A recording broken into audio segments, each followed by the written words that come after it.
La maladie de la langue bleue est une maladie virale qui touche les ruminants, comme par exemple les vaches, les moutons et les chèvres.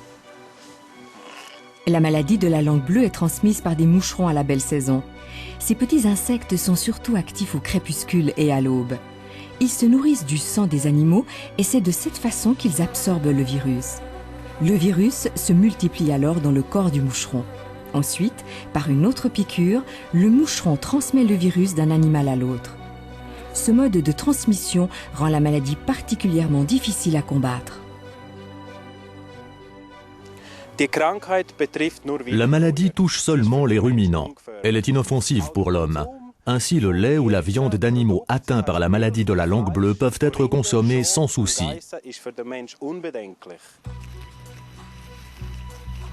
Si tous les ruminants peuvent être touchés, ce sont surtout les moutons qui présentent des signes cliniques.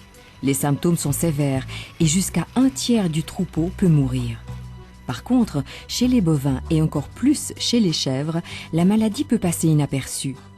Mais ces animaux deviennent des réservoirs à virus et représentent ainsi un danger pour leurs congénères.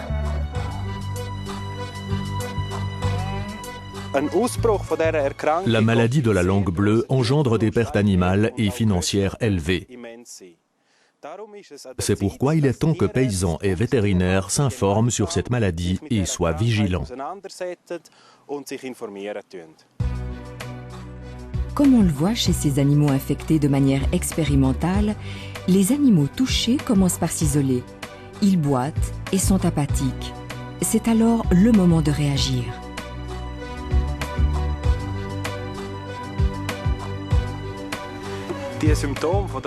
Les symptômes de la langue bleue sont souvent difficiles à reconnaître.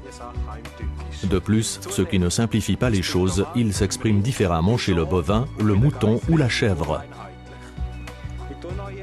Je vais vous montrer sur un mouton sain ce à quoi il faut faire attention.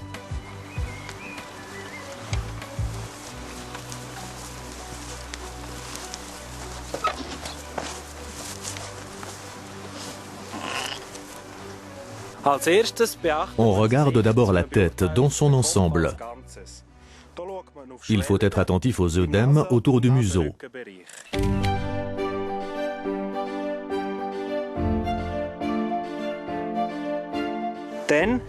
On regarde ensuite les yeux.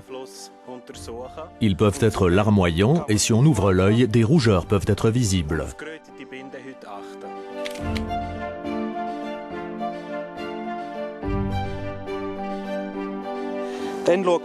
On passe ensuite au mufle, où l'on peut observer un écoulement nasal et des lésions de la muqueuse.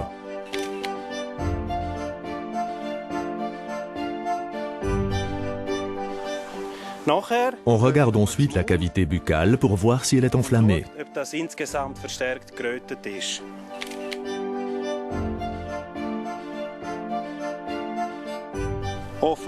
Des lésions peuvent également être présentes et dans les cas extrêmes, la langue est cyanosée, c'est-à-dire d'une couleur bleuâtre, d'où le nom de la maladie.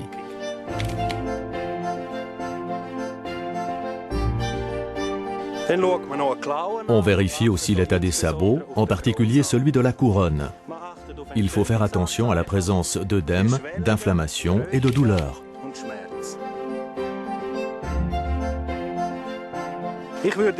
Il faut vous familiariser avec cet examen clinique. Si l'un de ces symptômes apparaît, la vigilance est de mise.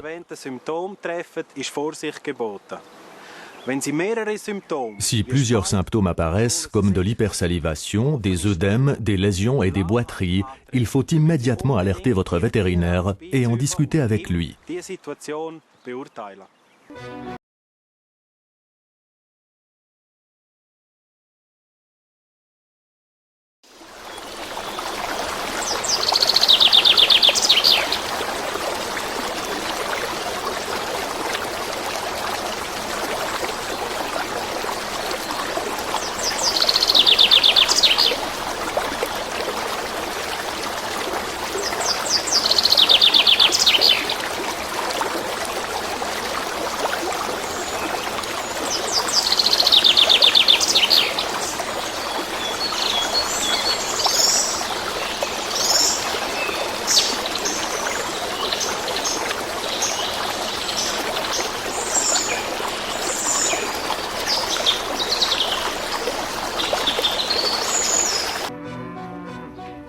Les bovins aussi peuvent être piqués par les moucherons et infectés par le virus.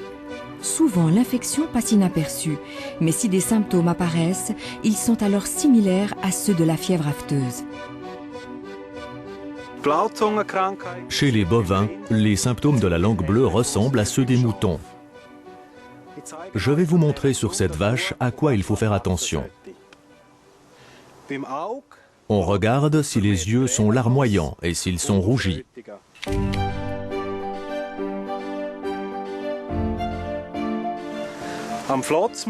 Le mufle peut présenter des lésions, des croûtes et une hypersalivation.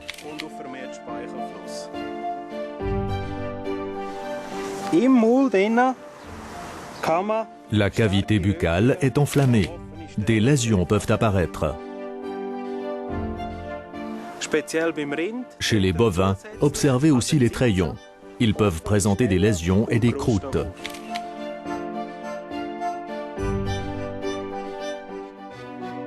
La maladie de la langue bleue n'a pour l'instant pas atteint la Suisse.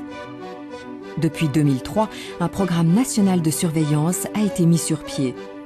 Ce sont ainsi plus de 2000 échantillons qui ont été analysés, mais la maladie n'a jamais été constatée. Les moucherons aussi font l'objet d'une surveillance et ont passé sous la loupe.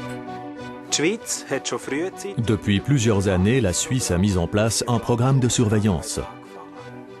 De nombreux bovins ont été examinés dans des dizaines d'exploitations et des pièges à moucherons comme celui-ci ont été installés partout en Suisse.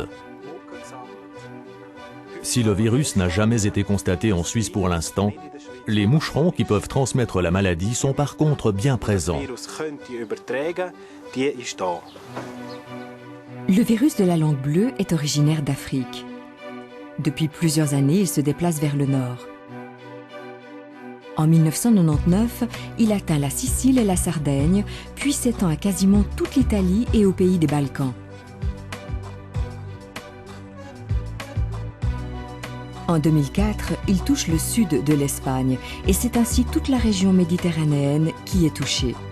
En 2006, la maladie fait un saut vers le nord et touche des pays situés au nord de la Suisse. C'est bien connu, mieux vaut prévenir que guérir. Il est plus simple de prévenir l'apparition de la maladie en Suisse que de devoir mettre en place des mesures de lutte lourdes et coûteuses. La globalisation et le commerce animal international favorisent la propagation des maladies. C'est pourquoi il est nécessaire de s'assurer, lors de l'importation de ruminants, qu'ils ne sont pas atteints par la maladie de la langue bleue, une condition nécessaire à de bonnes relations commerciales. Nous l'avons vu, la vigilance est de mise. Soyez attentifs aux symptômes typiques de la maladie, c'est-à-dire l'hypersalivation, les lésions sur le mufle et les boiteries.